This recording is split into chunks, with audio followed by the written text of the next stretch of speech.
Hello everyone, my name is Sumedha and in this lecture we'll study mechanical properties of solids.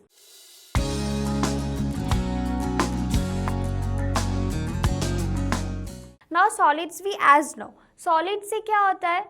Solid का नाम लेते ही we know it has definite shape, definite size. So एक property तो हमें solid की पता ही है, that is definite shape and size. अगर इस डेफिनेट शेप एंड साइज को हमें चेंज करना है सॉलिड की तो कोई फोर्स लगानी पड़ेगी. तो फोर्स लगाने से क्या होगा, जो सॉलिड की शेप है या साइज है वो चेंज हो जाएगा. तो अब हम थोड़ा आगे मूव करते हैं एंड क्लासीफाई करते हैं सॉलिड्स को into two parts. One is elastic and other is plastic. So what is elasticity? Elasticity, the property of a body by virtue of which it tends to regain its original size and shape when the applied force is removed. Solid object में force apply करी, force apply करने से जो उसका shape and size था वो change हुआ. जैसे ही applied force remove करी तो जो object था वो अपनी original form में आ गया. तो this is called elasticity. अब क्या हुआ? For example, हमारे पास एक सॉलिड है, फोर्स अप्लाई करी, वो थोड़ा टिल्ट हो गया लाइक दिस. जब ये जो अप्लाइड फोर्स है ये रिमूव हो जाएगी तो सॉलिड दोबारा से अपनी ओरिजिनल फॉर्म में आ जाएगा. That means it regain its original form. तो दिस इज कॉल्ड इलास्टिसिटी. अब हम एक और एग्जाम्पल लेते हैं. For example mud. अगर हम मड पे कोई फोर्स अप्लाई करते हैं तो वो डिफॉर्म हो जाता है और वो परमानेंटली डिफॉर्म हो जाता है. मड के अंदर टेंडेंसी नहीं है कि वो अपनी ओरिजिनल शेप को रिगेन कर सके वापस. That is called plastic and this is called plasticity. Example mud और डिफॉर्मेशन ऑफ मड. अब डिफॉर्मेशन होती कैसे है किसी भी ऑब्जेक्ट की या किसी भी सॉलिड की, और कैसे हम डिसाइड करते हैं कि वो सॉलिड प्लास्टिक के अंदर है या इलास्टिक के अंदर है? तो हम कंसिडर करते हैं फॉर एग्जाम्पल एक सॉलिड, अगेन अ क्यूब. इस क्यूब के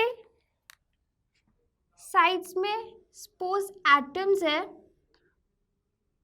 दीज आर डिफरेंट एटम्स. तो क्या होता है, वैसे ये क्यूब सब एटम से बना हुआ है बट मैंने ये वाले एटम्स कंसिडर कर लिए विजुअलाइजेशन के लिए. तो क्या होता है, जब हम फोर्स अप्लाई करते हैं तो जो एटम्स है जो अपनी ओरिजिनल पोजीशन पे है वो चेंज करते हैं अपनी position. Say this atom will shift towards here, ये एटम यहाँ शिफ्ट हो जाएगा, ये यहाँ. दैट मीन्स हर एटम सॉलिड का अपनी जो पोजीशन है वो चेंज करता है. जो उनके बीच में इंटर एटॉमिक फोर्सेस है वो चेंज होती है जब फोर्स अप्लाई होती है, और जैसे ही फोर्स रिमूव होती है ये वापस अपनी पोजीशन पे आ जाते हैं. सो this is how elastic solids work. अब इलास्टिक सॉलिड का एक बहुत ही अच्छे एग्जाम्पल है, दैट इज स्प्रिंग सिस्टम. अब हमारे पास क्या होता है, स्प्रिंग होता है, हम उसको स्ट्रेच करते हैं. लेंथ L थी, अब L प्लस समथिंग लेंथ हो गई. फोर्स अप्लाई करी इन दिस डायरेक्शन, स्प्रिंग की लेंथ चेंज हो गई, साइज एंड शेप चेंज हो गया. तो जैसे ही फोर्स में रिमूव करूँगी तो स्प्रिंग क्या आएगा, अपनी पुरानी लेंथ में आ जाएगा. दैट मीन्स अपने पुराने साइज में आ जाएगा. So this is the two categories of solid, elastic and plastic. So now we have seen the deformation of solids. अब डिफॉर्मेशन के लिए एक अप्लाइड फोर्स हम लगा रहे हैं बाहर से, जो सॉलिड की जो पार्टिकल्स है या एटम्स है उनको डिस्प्लेस करता है, सॉलिड डिफॉर्म होता है. लेकिन हमने देखा जो इलास्टिक सॉलिड्स होते हैं वो वापस अपनी पोजीशन पे आ जाते हैं. तो दैट मीन्स अब वो वापस अपनी पोजीशन पर अगर आ रहे हैं तो कुछ फोर्स लग रही है, इंटरनल फोर्स लग रही है, रिस्टोरिंग फोर्स लग रही है जो कि टेंड कर रही है उस ऑब्जेक्ट को कि वो वापस अपनी पोजीशन पर आ जाए. सो क्या होता है, जब एक ऑब्जेक्ट डिफॉर्म होता है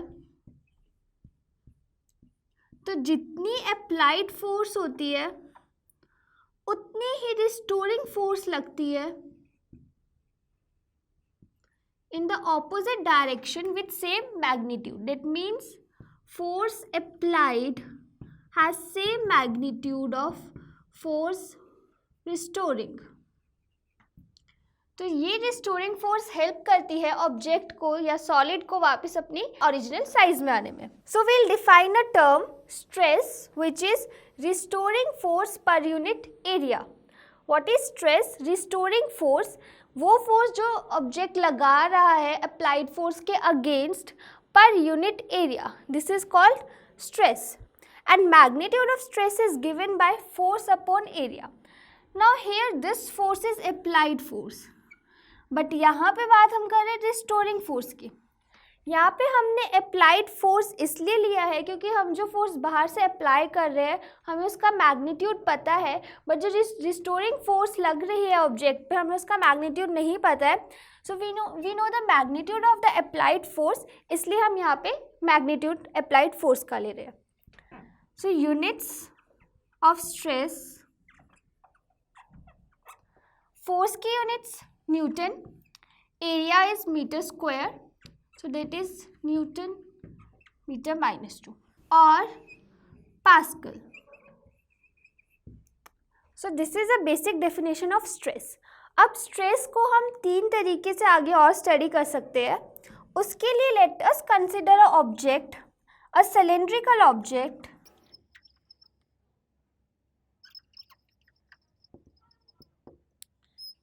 this is a cylindrical object of length L. अब मैं अप्लाई कर सकती हूँ फोर्स इसके ऊपर. कैसे?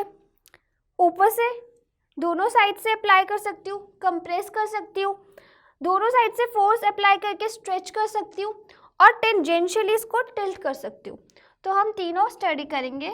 First, when the force is applied on the top and bottom. जब मैंने फोर्स अप्लाई करी सिलेंडर के टॉप पे एंड बॉटम पे तो क्या हुआ? उसकी लेंथ में चेंज हुआ और जो लेंथ है वो इंक्रीज हो गई. So say length is increased and it is L plus delta L. So this stress is called tensile stress. जब change in length. This is first. Second, हम क्या कर रहे हैं? उसी सिलेंडर पे फोर्स लगा रहे हैं एंड उसको कंप्रेस कर रहे हैं. तो अब क्या होगा? जो लेंथ ऑफ द सिलेंडर है वो ओरिजिनल लेंथ से कम हो जाएगी क्योंकि हमने कंप्रेस कर दिया. सो L minus delta L. This is compressive stress. That means जो मेरा ऑब्जेक्ट है सॉलिड है वो कंप्रेस हो गया है. नाउ थर्ड, अब जो फोर्स लगेगी सिलेंडर पे वो टेंजेंशियल लगेगी. मतलब मैंने ऊपर से भी लगा दी फोर्सेस, तो अब ये वाला पार्ट बचा. जब इस पे मैं फोर्स लगाऊंगी इन दिस डायरेक्शन और in this direction, that means opposite forces tangentially लग रही है, तो क्या होगा?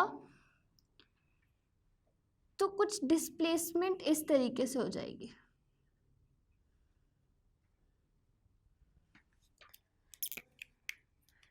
यहाँ से होगी डिस्प्लेसमेंट से डेल्टा x. यहाँ पे लेंथ में कोई चेंज नहीं आया. इस थर्ड केस में there is no change in length.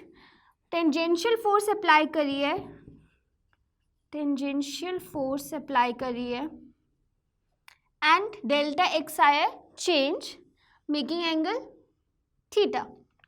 So this stress is called shearing stress. और यहाँ पे टेंजेंशियल फोर्स लग रही है तो इसीलिए हम इसको टेंजेंशियल स्ट्रेस भी कहते हैं. Tangential stress. So these were the 3 cases for stress.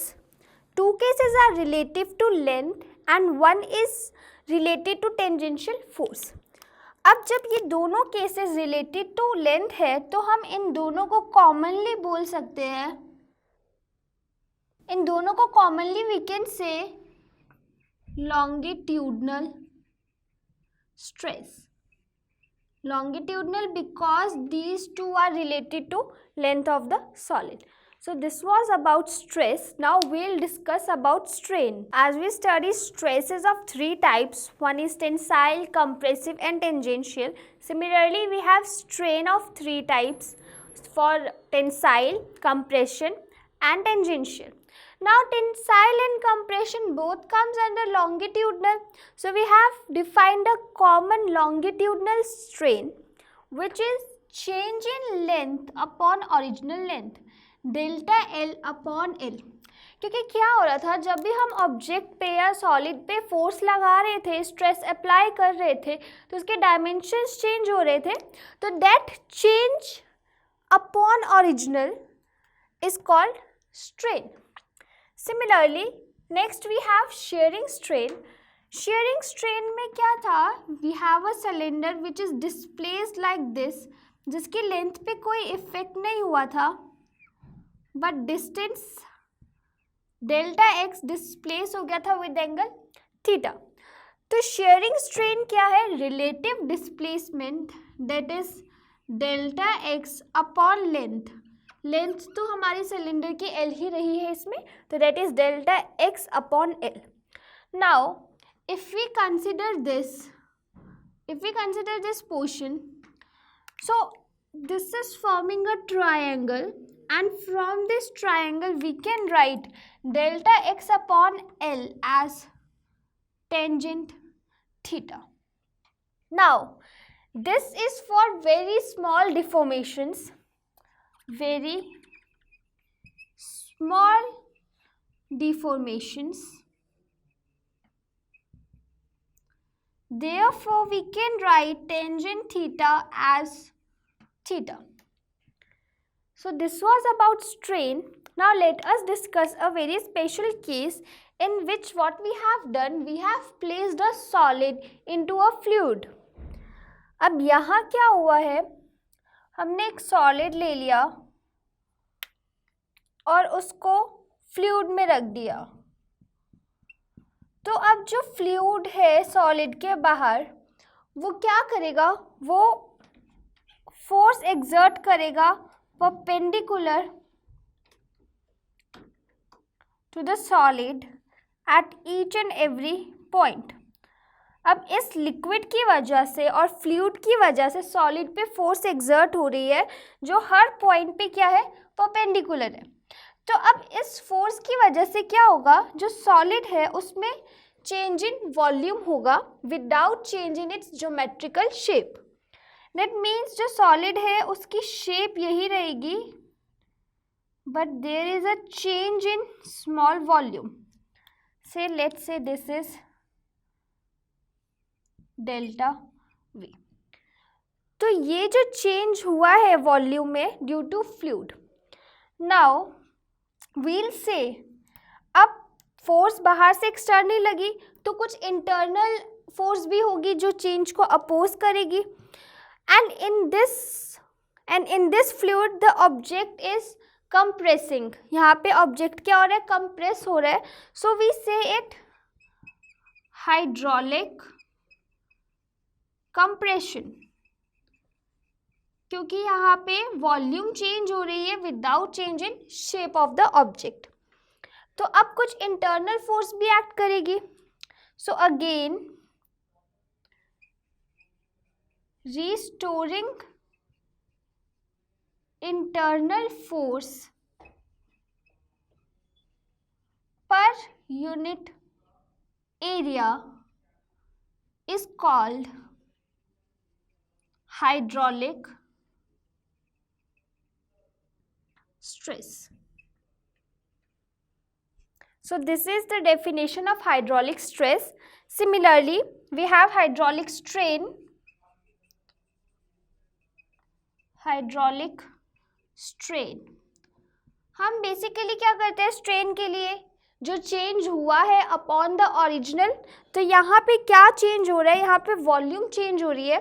So hydraulic strain will be delta V upon original volume.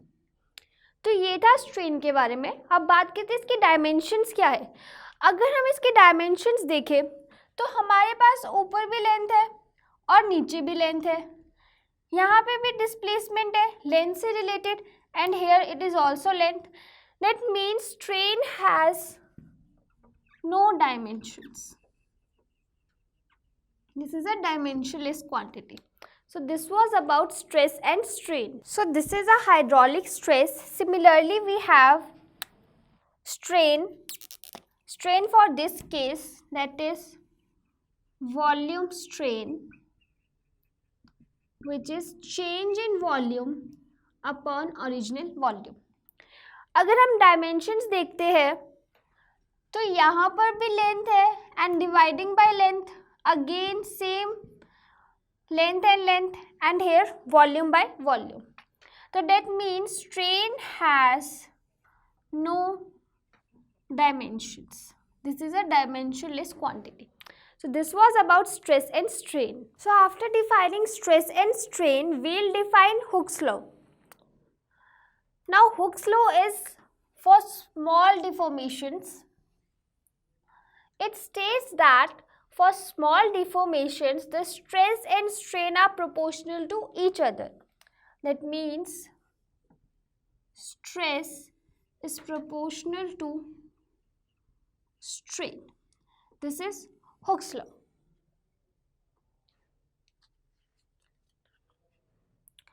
अब प्रोपोर्शनैलिटी का साइन हटाएंगे तो कांस्टेंट आएगा से K strain, where K is the modulus of elasticity. So this is a Hooke's law which states this, and this is only for small deformations. Now we have plot a stress and strain curve. This is for metal. This is for metals. अब हम जब भी stress और strain का curve बनाएंगे किसी material के लिए, वो हर टाइम डिफरेंट होगा. It depends on a material, and this graph is specifically for metals. सो देखते हैं. ऑब्जेक्ट इनिशियली था O पे, कोई अप्लाइड फोर्स नहीं थी, कुछ नहीं था. हमने फोर्स अप्लाई करी, डिफॉर्मेशंस हुई, स्मॉल डिफॉर्मेशंस हुई. सो O to A, from O to A, there are small deformations and it obeys Hooke's law. यहाँ पे इस रीजन में Hooke's law भी ओबे हो रहा है. जितना हम O to A के रीजन में बीच में है, तो मैं जितना भी फोर्स अप्लाई कर रही हूँ, बॉडी की टेंडेंसी है, सॉलिड की टेंडेंसी है कि वो अपनी जो ओरिजिनल शेप है उसको वापस रीगेन करने की. तो यहाँ पे O to A के रीजन में जो बॉडी है वो अपनी पोजीशन रीगेन कर सकती है. जब मैंने और लोड अप्लाई करा, इंक्रीज करा, then I go from A to B. Now in A to B, Hooke's law is not following. A to B में Hooke's law फॉलो नहीं हो रहा है, बट A to B भी एक ऐसा रीजन है जहाँ पे जो सॉलिड है वो टेंडेंसी रखता है वापस अपने ओरिजिनल साइज में आने की. तो A to B में अभी ऑब्जेक्ट या सॉलिड अपने ओरिजिनल साइज पे आ सकता है. जैसे ही वो पॉइंट B को टच करेगा, B is elastic limit. At B, elastic limit. Elastic limit मतलब हमने सॉलिड को इतना लोड दिया, उतना उसकी पोजीशन, उतना उसके साइज को चेंज किया कि वो अपने इलास्टिक लिमिट पे पहुंच गए. इसका मतलब अगर सॉलिड को और लोड दिया या उस पर और फोर्स अप्लाई करी और वो अपने इलास्टिक लिमिट को क्रॉस कर जाएगा, तो वो परमानेंटली क्या हो जाएगा, वो डिफॉर्म हो जाएगा. तो उस सॉलिड के लिए आफ्टर क्रॉसिंग इलास्टिक लिमिट अपनी ओरिजिनल पोजीशन, अपना ओरिजिनल साइज को रिगेन करना पॉसिबल नहीं है. सो eight B it is elastic limit, and the stress corresponding to elastic limit is yield stress. This is yield stress which is corresponding to this point B. अब क्या करा है, और load apply करा, object ने या सॉलिड ने अपनी इलास्टिक लिमिट क्रॉस कर ली है, दैट मीन्स वो डिफॉर्म हो गया है. सो इस रीजन में हम और लोड अप्लाई कर रहे हैं, तो यहाँ पे क्या हो रहा है, थोड़ा सा स्ट्रेस देने से बहुत स्मॉल चेंज स्ट्रेस की वजह से बहुत ज़्यादा चेंज आ रहा है स्ट्रेन में. मतलब हल्का सा स्ट्रेस चेंज किया और स्ट्रेन बहुत ज़्यादा इंक्रीज हो रहा है, दैट मीन्स डिफॉर्मेशन इंक्रीज हो रही है. तो हमने लोड अप्लाई करते करते we reach at a point D. We reach at D and at this point body will not regain its original configuration, and the stress corresponding to this point is sigma u, which is tensile strength. Sigma u is tensile strength. और इस point पे पहुंचने पे body अपना जो भी उसकी original form है वो रिगेन कभी नहीं कर सकती. It is permanently set. यहाँ पे this is permanently set, that means in this region वो परमानेंटली क्या हो गई है, डिफॉर्म हो चुकी है हमेशा के लिए. अगर हम फिर भी और लोड अप्लाई कर रहे हैं सॉलिड पे एंड उसने पॉइंट डी को भी क्रॉस कर लिया एंड इट रीचेस पॉइंट ई, तो वो पॉइंट क्या हो जाएगा, फ्रैक्चर पॉइंट. दैट मीन्स जो सॉलिड का जितना भी इंटरनल कैपेसिटी थी रिस्टोर करने की, रिगेन करने की, वो सब बिल्कुल ख़त्म हो जाएगा. सॉलिड का क्या आ जाएगा, फ्रैक्चर पॉइंट. तो फ्रैक्चर पॉइंट पे क्या होता है, at fracture point we have D and E. D and E. D पे सॉलिड परमानेंटली डिफॉर्म्ड हो चुकी है, अब वो वापस अपनी कभी ओरिजिनल पोजीशन पे नहीं आएगी. और अगर और लोड अप्लाई करा तो वो फ्रैक्चर पॉइंट पे भी पहुंच जाएगी. अब डी एंड ई अगर क्लोज है, क्लोज टू ईच अदर, अगर D and E points close है, then they are brittle material, and if D and E are away, then the material is ductile. हम इन दो पॉइंट से जज कर सकते हैं कि मटेरियल ब्रिटल है या डक्टाइल. सो ये था stress and strain curve for metals. तो हम एक और ग्राफ ड्रॉ करते हैं which is again for strain and stress, and this graph is something like this. This is a graph for stress and strain for a tissue called aorta.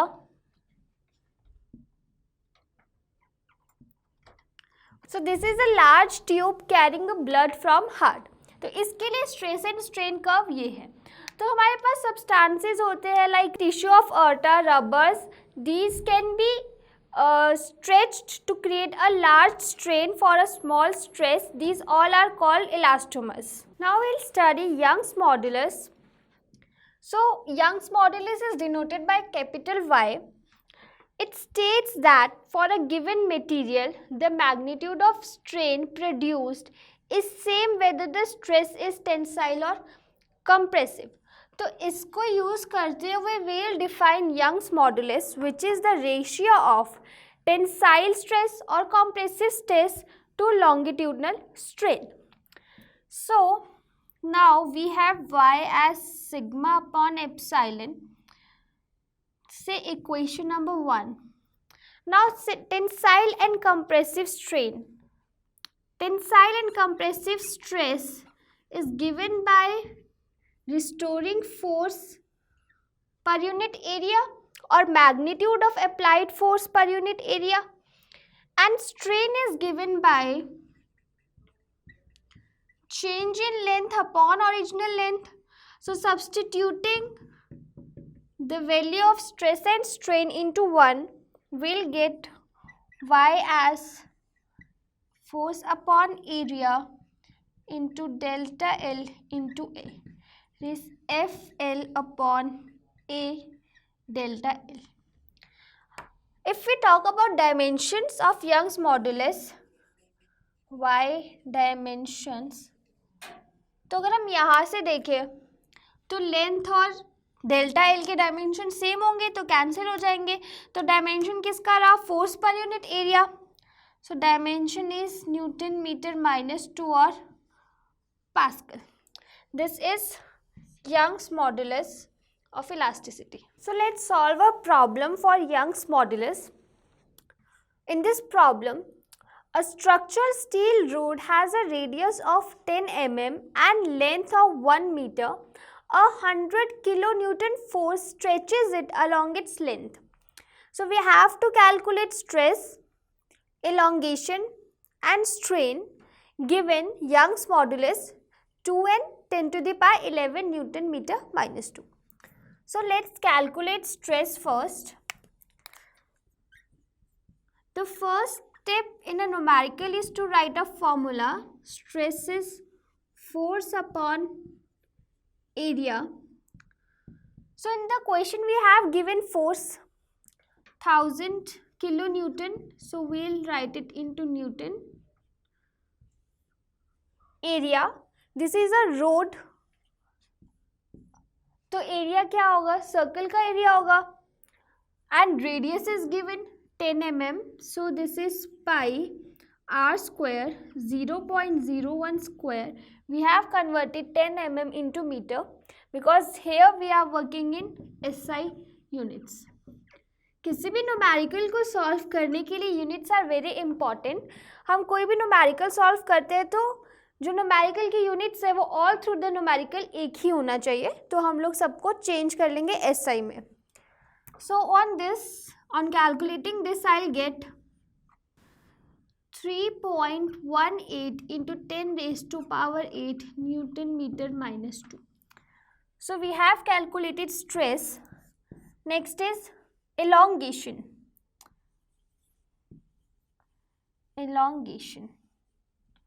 Elongation मतलब delta L हमें calculate करना है. And यहाँ पे हमें Young's modulus का value दिया हुआ है. So from formula we know y is sigma upon epsilon, where sigma is stress and epsilon is strain. So sigma upon delta L upon L, so that I can write sigma upon delta L into L, or delta L is equals to sigma into L upon y. So this is elongation. Substituting the value, sigma की value यहाँ से 3.18 into 10 raised to power 8 into length is given 1 metre upon y. Young's modulus is given 2 into 10 raised to power 11 Newton meter -2. So on calculating this I'll get 1.59 into 10 raised to power -3 meter. So this is elongation. Next we have to calculate strain. Third is strain, and we know strain is change in length upon original length. So change in length, elongation we have calculated, that is 1.59 into 10 raised to power -3 meter upon original length. Original length is 1 meter. So it will come out to be 1.59 into 10 raised to power -3. So this is how we calculate stress, elongation and strain. So next we have shear modulus and modulus of rigidity. This is denoted by capital G. This is our second. First we have done Young's modulus. So this is a ratio of shearing stress upon shearing strain. So again, shearing stress is force upon area and shearing strain is delta x upon L, that is the displacement, relative displacement upon length. So I can write FL upon A delta x. See, this is equation 1. Now, while studying shearing strain, we have defined delta x upon L is equals to tangent theta. As theta is very, very small, so we write it as theta. Now, substituting this into 1, we'll get capital J is equals to F upon A into theta. F upon A theta. Now, F upon A stress है, so we can denote it as sigma S upon theta. So, G is equals to sigma S upon theta, or we can write sigma S is equals to G into theta, where sigma S is the shearing stress and G is modulus of rigidity and theta is the angle. अगर इसकी units की बात करें फिर से, so units are again Newton meter minus 2 or Pascal.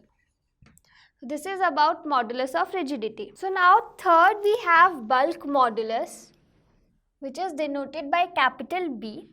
So this is a ratio of hydraulic stress upon hydraulic strain, that is minus P upon delta V upon V, because there was change in volume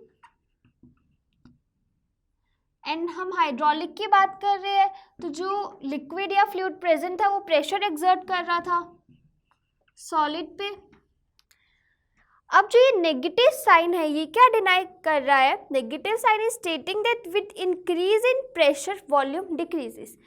तो जब मेरा जो solid था वो fluid में था, उस पर फोर्स लग रही थी परपेंडिकुलर, तो जैसे जैसे प्रेशर इंक्रीज हो रहा था जो वॉल्यूम थी वो क्या हो रही थी? Decrease. So therefore negative sign. तो अब this is bulk modulus. So the reciprocal of bulk modulus B is called compressibility, denoted by capital K. That means K is equals to 1 upon B and we'll get this value. अगर हम units देखें तो units are again Newton meter minus 2 और Pascal. तो ये था solids के ऊपर, मैकेनिक्स सॉलिड्स की. अब बात करते हैं एप्लीकेशंस की. हमने जो सब पढ़ा इसका एप्लीकेशन रियल लाइफ में कहाँ होता है? First application we have cranes और रोप ऑफ क्रेन. जो क्रेन होती है लिफ्ट करती है ऑब्जेक्ट्स को, उसकी जो रोप होती है वो किस मटेरियल से बनी है? That rope should not exceed it's elastic limit. Rope should not exceed elastic limit. तो ये सब इंफॉर्मेशन हमें कौन प्रोवाइड करता है? जो we have studied about stress and strain and elastic limit of the material. Second application we have bridges. Bridges कि जो ब्रिज है वो एट अ टाइम कितना लोड टॉलरेट कर सकता है, उसकी कितनी इंटरनल फोर्स है, कितने पावर के लोड को टॉलरेट करने की. So in this chapter we have discussed all these things, stress, strain and their uses in real life applications. So we'll see you in the next video. Till then keep revising.